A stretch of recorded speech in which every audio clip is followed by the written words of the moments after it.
कि देश न किसी जाति के आधार पर, न किसी धर्म के आधार पर देश चलेगा तो सिर्फ और सिर्फ संविधान के आधार पर। 70 वर्ष गुजार दिए, 77वां वर्ष में आए हैं। इसी प्रकार से एकजुट होकर के आगे बढ़िए। नमस्कार, न्यूज़ फॉर्मेशन देख रहे हैं आप। मैं हूं आपके साथ धीरज सिंह।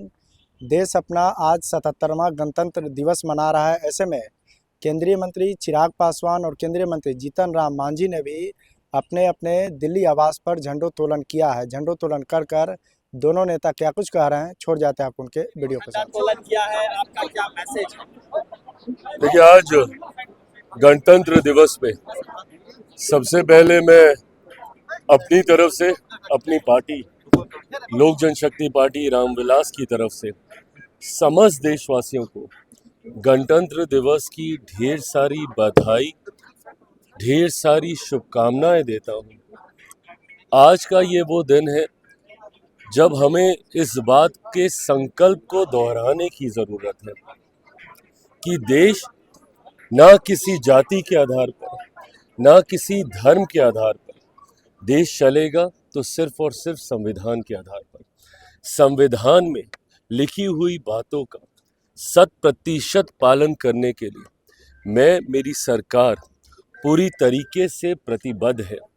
जहां हमारे देश में अलग अलग जात पात धर्म मजहब के लोग हैं, उनकी भावनाओं का सम्मान करते हुए पुनः आज ये विश्वास मैं देशवासियों को दिलाना चाहता हूं और मैं चाहता हूं कि हम सब मिलकर इस बात का संकल्प लें कि संविधान सबसे ऊपर है।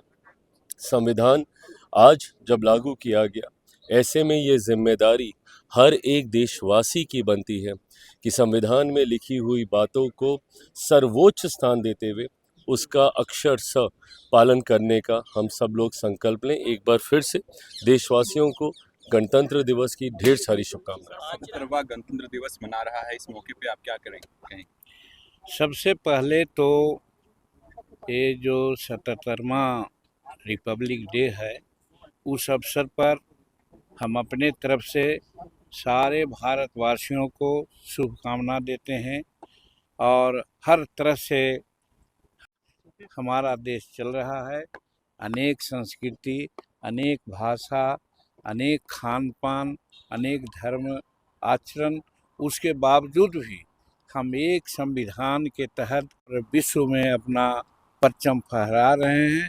आज रिपब्लिक डे का यही संदेश देना चाहते हैं कि जिस प्रकार से आप 76 वर्ष गुजार दिए, 77वां वर्ष में आए हैं, इसी प्रकार से एकजुट होकर के आगे बढ़िए, ताकि हमारे प्रधानमंत्री जी का जो स्वप्न है कि भारत को 2047 में विकसित राष्ट्र के रूप में हम स्थापित करें, वैसा हम लोग प्राप्त कर सकें।